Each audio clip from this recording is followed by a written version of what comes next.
कौन कहता है कि आसमान में सुराख नहीं हो सकता, जरा तबीयत से पत्थर तो उछालो यारो। नमस्कार साथियों, मैं आपका दोस्त और साथी जसवंत जसी। हमारी आज की कहानी, हमारी आज की वीडियो हिम्मत मेहनत के बारे में है, जो कि एक ऑटो रिक्शा चलाने से स्टार्ट हुआ, जिनका सफर और 800 करोड़ की संपत्ति अभी तक जो है लेटेस्ट आंकड़ों के अनुसार हो चुकी है।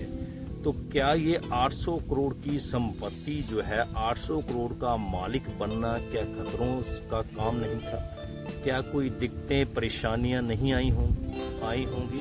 पूरी कहानी आपको बताते हैं मिस्टर सत्या शंकर जी की कहानी, जो कि कर्नाटक के एक बेलोर गांव के रहने वाले थे और जिन्होंने अपना सफर जो है ऑटो रिक्शा से शुरू किया और धीरे धीरे करके अपनी मेहनत की बदौलत कर दिखाया कुछ ऐसा कि दुनिया करना चाहती है उनके जैसा।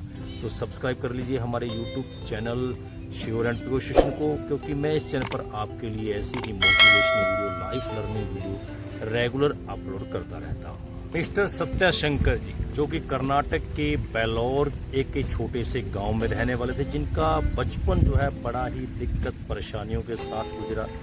जीवन यापन की भी बड़ी कठिनाई थी। उनके जो दृष्टिकोण था वो कुछ ऐसा करने का था कि कुछ बड़ा किया जाए। फर्स्ट में उनको जब जीवन यापन की दिक्कत आई बचपन से लेके जवानी तक, तो उन्होंने सरकारी लोन लेके जो है एक ऑटो रिक्शा खरीदा, क्योंकि उनको ऑटो रिक्शा खरीदने के बाद जो ड्राइवर का जो सफर था उनको ये सुहाना नहीं लगा, क्योंकि वो कुछ बड़ा करने चाहते थे। मेहनत और मुशक्कत के साथ दृढ़ संकल्प किया कि कुछ बड़ा करना है, तो उन्होंने एक ही साल में अपना ऑटो रिक्शे का लोन चुका के उसके बाद एक एम्बेसडर कार लिया।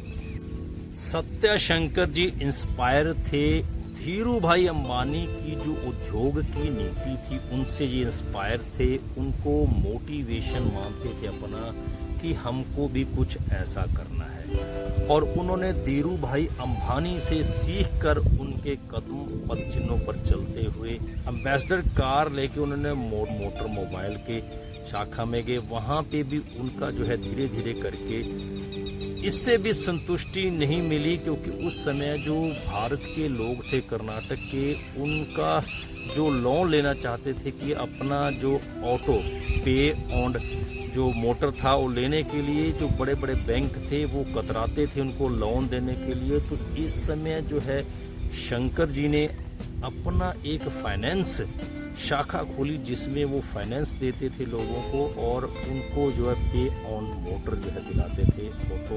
1987 में सत्या शंकर जी ने अपनी जो ऑटोमोबाइल फाइनेंस कंपनी और टायर लीडरशिप की कंपनी फाइनेंस कंपनी खोली, और धीरे धीरे करके इसमें भी अपना उन्होंने वर्चस्व स्थापित किया, इसमें भी अपना अच्छा मुकाम हासिल किया।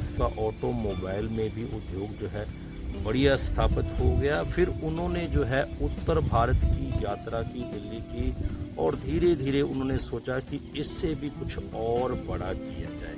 तो उन्होंने देखा कि लोगों को कुछ अलग टेस्ट जो है दिया जाए, क्योंकि कोला जो है उस समय मार्केट में चल रहा था। तो उन्होंने बिंदु जीरा फिज की जो है खोज की कि जीरा का जो टेस्ट है वो लोगों को करवाया जाए। तो उन्होंने जीरा बनाना शुरू किया। बहुत दिक्कतें परेशानियां आई। उनके साथ के रहने वाले लोगों ने उनको बोला कि कोला जैसा कुछ करो, ये जीरा कौन पसंद करेगा, कोई इसे लाइक नहीं करेगा।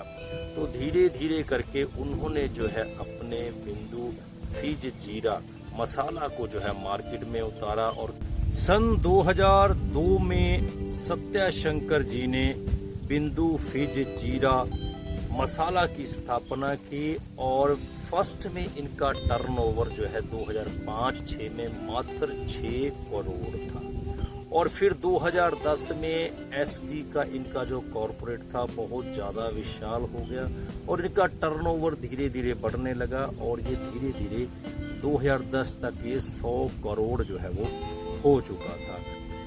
2015 में जहां बिंदु जीरा फिज जो है मसाला लगभग 15 देशों में फैल चुका था और टर्नओवर जो है 600 करोड़ का हो चुका था। अभी दिसंबर 2023 के आंकड़ों के अनुसार बिंदु फिज जीरा मसाला का जो टर्नओवर है वो टोटल जो संपत्ति जो है 800 करोड़ का जो है हो चुका है। 2018 में टाइम्स ऑफ इंडिया ने इनकी कड़ी मेहनत को देखते हुए बिंदु जीरा के मालिक सत्य शंकर जी को प्रतिष्ठित emerging entrepreneur of the year का अवार्ड जो है उससे इसको सम्मानित किया गया और पूरा भारत नहीं पूरा विश्व जो है इनका देखता रहा किस प्रकार से इन्होंने छोटे से सफर से लेके बड़ा साम्राज्य जो वो स्थापित किया। वो भी उस समय उन्होंने भारत के जो पेय उद्योग था उसको टक्कर दी, जबकि मार्केट में बड़े बड़े कंपटीटर उनके थे, कोका कोला जैसे और भी बेहतरीन ब्रांड जो है भारत में चल रहे थे। तो साथियों ये उनके लिए एक लेसन है जो जिंदगी में कुछ बड़ा करना चाहते हैं कि मेरे पास पैसा नहीं है, मेरे पास अनुभव नहीं है, मैं क्या करूं, या फिर दुनिया आपको कुछ ना कुछ बोलती रहती है, कुछ नहीं करने देती है।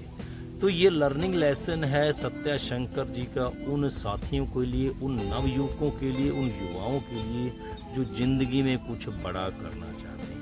तो इन्होंने भी अपना छोटा सा सफर ऑटो ड्राइवर का शुरू किया था एक सरकारी लोन लेके। फिर 1987 में इन्होंने खुद का ऑटोमोबाइल और टायर लीडरशिप का बिजनेस स्थापित किया, फाइनेंस कंपनी खोली और फिर धीरे धीरे इन्होंने भारतीय पीक उद्योग की तरफ जो है जो लोग पसंद करते थे जीरा मसाला की तरफ इन्होंने अपना एग्रेसिव किया और धीरे धीरे करके और भी अलग अलग जो है कॉरपोरेट में इन्होंने अपना बिजनेस किया। अपने दृढ़ संकल्प या दूरदर्शिता की वजह से और कड़ी मेहनत की वजह से इन्होंने आज जो है इतना बड़ा अपना साम्राज्य स्थापित किया।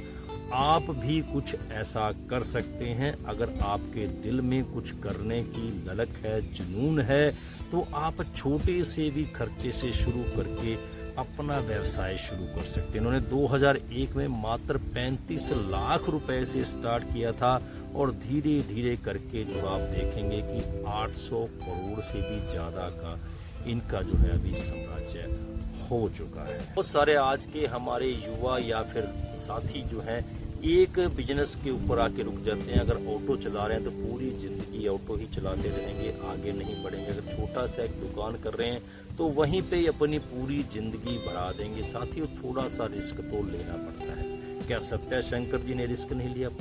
कदम कदम पे रिस्क लिया। एक नया ब्रांड जिसमें इनको अनुभव भी नहीं था कि कैसे होगा एक, जबकि एक बड़े बड़े कंपटीटर उस समय मार्केट में मौजूद थे। पेय पदार्थों वाले बड़े बड़े ब्रांड जो है मार्केट में चल रहे थे। उस समय इन्होंने 2002 में अपना बिंदु फिज जीरा मसाला जो है लॉन्च किया और अपने ब्रांडों को टक्कर दी और अपना ब्रांड जो है स्थापित किया।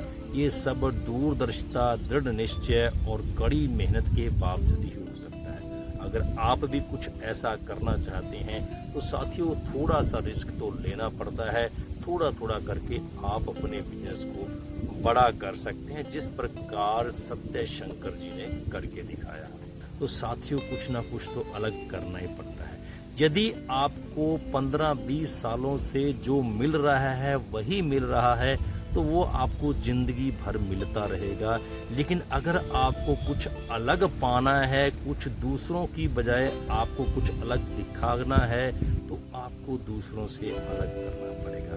दूसरों से अपने आप को अपग्रेड करना पड़ेगा। दूसरों से ज्यादा आपको सीखना पड़ेगा। दूसरों से ज्यादा आपको मेहनत करनी पड़ेगी। तब जाके आप जो है कुछ बड़ा कर पाएंगे। तो फिलहाल दोस्तों आज की वीडियो में इतना ही। मुझे उम्मीद है ये सक्सेस स्टोरी, केस स्टडी आपको अच्छी लगी तो लाइक और शेयर कीजिए। मैं मिलता हूँ फिर से आपको ऐसी ही एक और motivational video, life learning video के साथ।